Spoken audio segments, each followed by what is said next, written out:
금을 잘게 쪼갤 수 있는 금본위가 시작되면서 은이 퇴출되었듯이 2등인 하드포크된 비트코인이 그 가치를 상실하게 되는 것은 정해진 수순이야.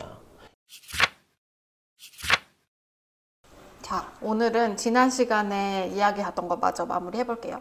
말미에 화폐성 수요와 시장성 수요에 대한 내용이 있었어요. 맞아. 비트코인 스탠다드에 보면 이게 아주 잘 설명돼 있지. 이렇게 쉽게 생각하면 돼. 금을 만약에 2로 떼운다거나 반도체로 쓰면은 이거는 시장성 수요라고 얘기할 수 있어. 그런데 만약에 금을 금괴로 만든다거나 이렇게 쓴다면 이것은 화폐성 수요라고 볼 수 있는 거야. 그런데 시장성 수요가 높은 것들은 화폐로 사용할 수 없다는 게 비트코인 스탠다드에서 하는 이야기야. 이걸 좀 쉽게 설명하기 위해서 석유를 화폐로 쓴다고 생각해 보자. 석유를 화폐로 쓰게 되면 어떻게 될까? 석유는 가치 변동이 엄청 크잖아요. 그래서 교환을 하려고 화폐로 쓰려고 할 때마다 가치가 계속 변해 있을 거고, 그러면은 되게 혼란하겠지. 맞아. 만약에 석유를 돈으로 쓴다면 그 사회가 처한 상황이나 산업 구조에 따라서 수요가 엄청나게 달라질 거야. 예를 들면 요즘처럼 전기차 전환이 심한 시기에는 석유의 산업적 수요가 점점 줄어들 수밖에 없고, 그러면 그 수요가 낮아진과 동시에 사람들이 필요로 하는 가치가 줄어들겠지.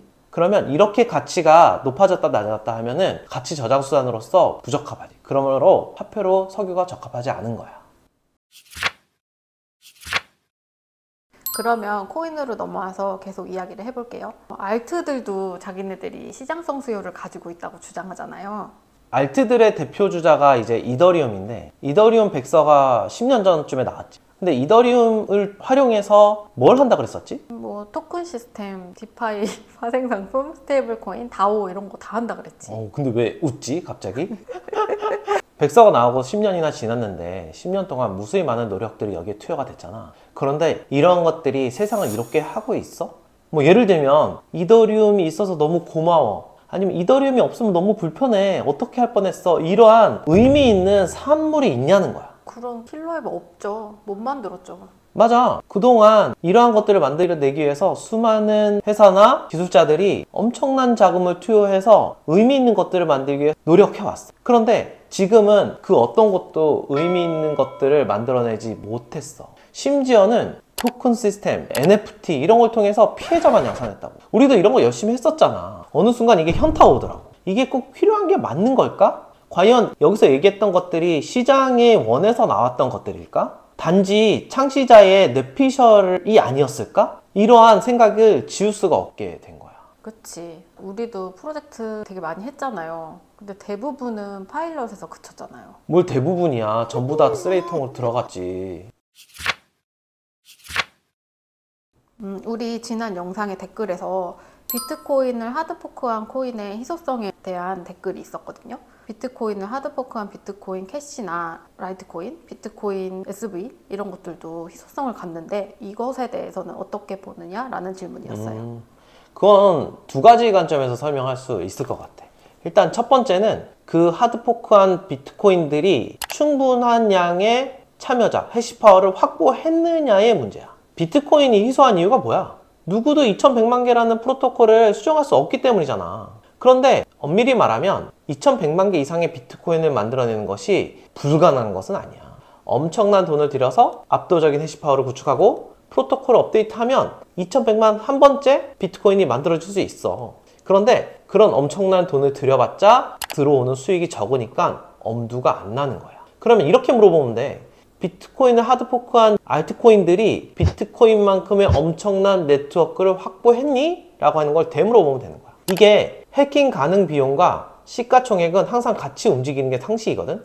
절대 시가총액은 해킹 가능 비용을 넘지 못해. 왜냐하면 해커들은 이익이 된다면 언제든지 해킹을 시도할 거야. 그런데 이 하드포크된 비트코인들은 넘사벽의 해킹 비용을 확보하지 못했기 때문에 그만큼 변경하기 쉽고, 그래서 잠재적인 희소성이 보장이 안 돼. 결국엔 희소하지 않다는 이야기야.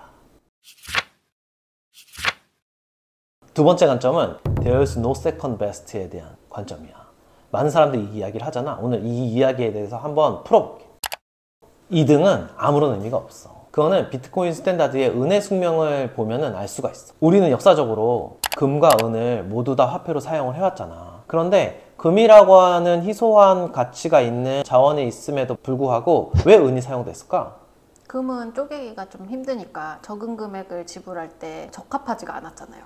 맞아. 금으로 추파춥스를 사려면 금을 이만큼 알갱이로 쪼개야 될 거야. 너무 잊어버리기도 쉽고 문제가 크겠지. 근데 그렇게 잘 쓰던 은이 왜 근대 와서 퇴출이 됐지? 뭐 더 이상 필요 없어진 거지. 그동안 복본이제 단점도 있었고 결정적으로 기술이 발전을 하고 그러면서 금본이제가 시작됐잖아. 맞아.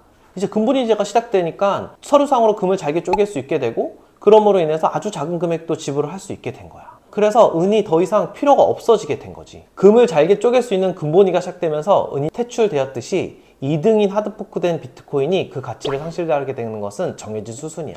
이미 비트코인은 금본위처럼 1억 분의 1로 쪼갤 수 있기 때문에 은의 역할을 하는 2등의 알트는 더더욱 필요 없어졌어. 누군가는 가격이 오를 걸 기대하고 사겠지만 이게 진짜 필요한지 생각해 볼 필요는 있겠네요. 맞아. 가격이 있다고 무조건 사기보다는 알트코인이 시장성 수요나 화폐성 수요가 충분히 필요한지 이런 것들을 검토해 봐야 할 필요는 있다고 생각해. 그럼 오늘도 결론을 내볼게요. 첫째, 진짜로 알트들이 시장성 수요를 입증하고 있냐? 아니다. 아직까지 꼭 필요한지 증명하지 못하고 있다. 두 번째, 비트코인을 하드포크한 알트코인들은 희소성을 보장할 수 없다. 세 번째, 화폐성 수요 측면에서도 2등은 필요가 없다. 그러므로 현재까지 비트코인만으로 충분하다. 맞아. 정답. 됐어.